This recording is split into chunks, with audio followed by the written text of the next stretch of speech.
জীবন চলার পথে বন্ধুত্বের গুরুত্ব ও প্রয়োজনীয়তা অপরিসীম। ভাই আমার হাতটা ধরে বলতেছে, জাবের তুমি গেলে আমি খুবই একা হয়ে যাব,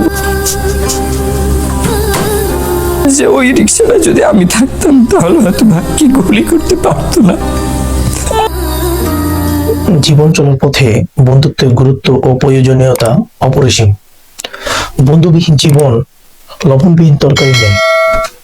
আমি আমার এই ক্ষুদ্র জীবনে অনেক বন্ধুত্ব দেখেছি, অনেক বন্ধুত্বের কথা শুনেছি, কিন্তু হাদি ভাই এবং জাবের ভাইয়ের মধ্যকার যে বন্ধুত্ব, এই ধরনের বন্ধুত্বের কথা কোনোদিন শুনিও নি এবং কোনোদিন দেখেও নি। আমার এনটিআরসিতে ইংরেজি শিক্ষক হিসেবে জব হয়েছে, আমি চলে যাব এলাকায়। ভাই আমাকে ছেড়ে দিলেন যে আগামীকাল সকালে তুমি চলে যাও। ফজরের সময় নামাজ পড়তে উঠছি, ভাই আমার হাতটা ধরে বলতেছে, জাবের তুমি গেলে আমি খুবই একা হয়ে যাব। আমার হাতটা ধরে বলতেছে,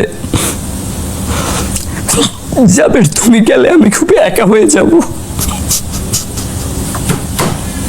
যে ওই রিক্সাটা যদি আমি থাকতাম তাহলে হয়তো ভাগ্যে গুলি করতে পারতো না।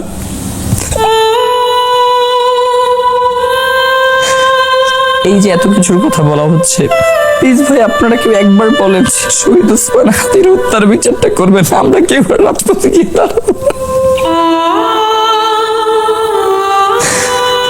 এই মানুষটার বিচার হবে না, এইটা কি আমরা কোনোভাবে মানতে পারি বলেন ভাই? তিনি তো এই ইলেকশনটাই করতে চাইছিলেন।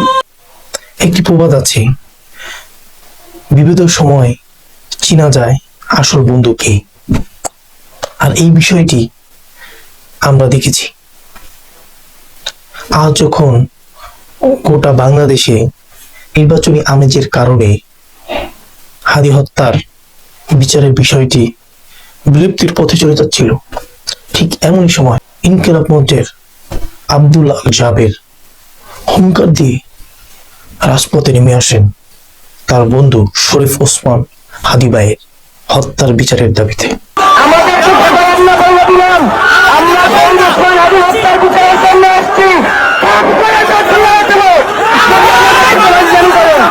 শুধু তাই না, তিনি তার বন্ধুর জন্য, বন্ধুর হত্যার বিচারের জন্য তিনি গুলিবিদ্ধ হয়েছেন, রক্তাক্ত হয়েছেন, মারাত্মকভাবে আহত হয়েছেন।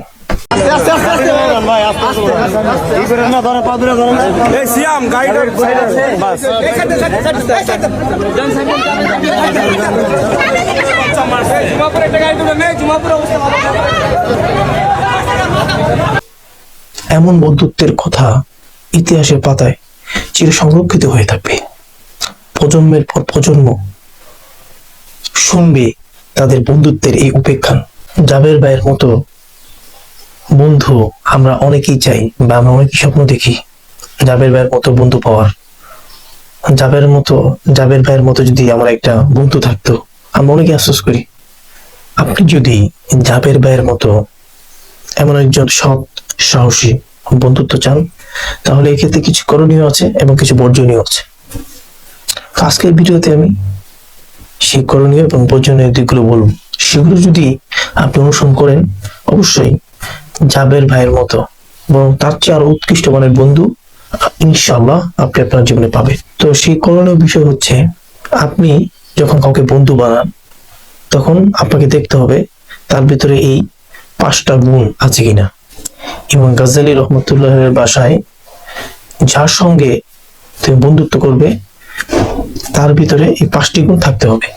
1 নম্বর বুদ্ধিমত্তা, 2 নম্বর সৎ স্বভাবের অধিকারী হওয়া, 3 নম্বর পাপাচারী না হওয়া, 4 নম্বর বেদাতি না হওয়া, 5 নম্বর দুনিয়া সত্য না হওয়া। আলহামদুলিল্লাহ, আমাদের জাবের এবং হাদি ভাই উভয়ের মাঝে এই 5টি গুণ বিদ্যমান ছিল। অনুরূপভাবে আপনি যাকে বন্ধু হিসেবে নির্বাচন করবেন, তার ভিতরে এই 5টি জিনিস অনুপস্থিত থাকতে হবে, অর্থাৎ তার ভিতরে এই 5টি জিনিস থাকা যাবে না। ইমাম জাফর সাদিক রহমতুল্লাহ আলাইহির ভাষায় সেই 5টি জিনিস হলো: 5 ব্যক্তির সঙ্গে বন্ধুত্ব করা সমীচীন নয়। 1 নম্বর যে মিথ্যাবাদী, 2 নম্বর যে নির্বোধ, 3 নাম্বার যে ভীতু, 4 নাম্বার যে পাপাচারী অথবা কোনো অন্যায় কাজে, গুনাহের কাজে যে লিপ্ত থাকে। 5 নাম্বার কৃপণ ব্যক্তি।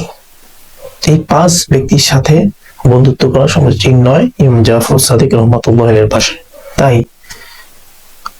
আপনি যখন কাউকে বন্ধু হিসেবে নির্বাচন করবেন, পূর্বে তাকে জাস্টিফাই করতে হবে, তাকে যাচাই বাছাই করতে হবে যে তার ভিতরে এই 5টি গুণ আছে কিনা, অথবা এই 5টি জিনিস তার ভিতরে অনুপস্থিত আছে কিনা। যদি কোনো ব্যক্তি পান যার ভিতরে এই 5টি গুণ বিদ্যমান আছে এবং এই 5টি জিনিস তার ভিতরে নাই, তাহলে এমন ব্যক্তিকেই বন্ধু হিসেবে গ্রহণ করবেন।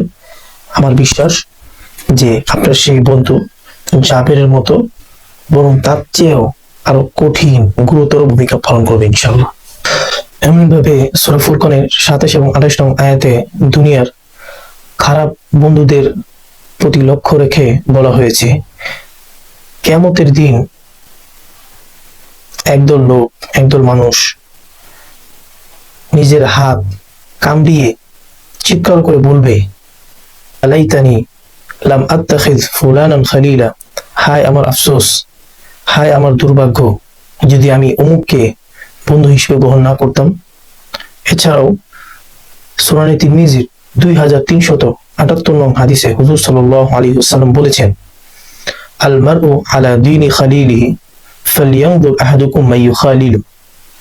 ভাবার্থ, একজন ব্যক্তি তার বন্ধুর স্বভাব চরিত্র গ্রহণ করে থাকে। তাই যখন আপনি কাউকে বন্ধু বানাবেন, তখন আপনার উচিত যাকে আপনি বন্ধু বানাচ্ছেন তাকে জাস্টিফাই করা, তাকে যাচাই বাছাই করা যে সে ভালো, সে সৎ সাহসী কিনা, সে মিথ্যাবাদী, ধোঁকাবাজ, প্রতারক, মন্দ স্বভাবে ওদের কিনা, এই বিষয়টা আপনাকে যাচাই বাছাই করতে হবে। এই হাদিসের শিক্ষা। বন্ধু বানানোর ক্ষেত্রে একই বন্ধু হিসেবে নির্বাচন করবেন যিনি সৎ, খোদাভীরু, মুত্তাকি, পরহেজগার, এবং ওই ব্যক্তির থেকে দূরে থাকবেন, ওই ব্যক্তিকে বন্ধু হিসেবে নির্বাচন করবেন না যে মিথ্যাবাদী, ভীরু, লোভী এবং মন্দ স্বভাবের অধিকারী। আল্লাহ তাআলা আমাদেরকে জাবেরের মতো সাহসী, সৎ, নিষ্ঠাবান বন্ধুত্ব দান করেন, এবং অসৎ, মন্দ স্বভাবের অধিকারী, লোভী ব্যক্তি হতে আল্লাহ তাআলা আমাদেরকে দূরে রাখুন।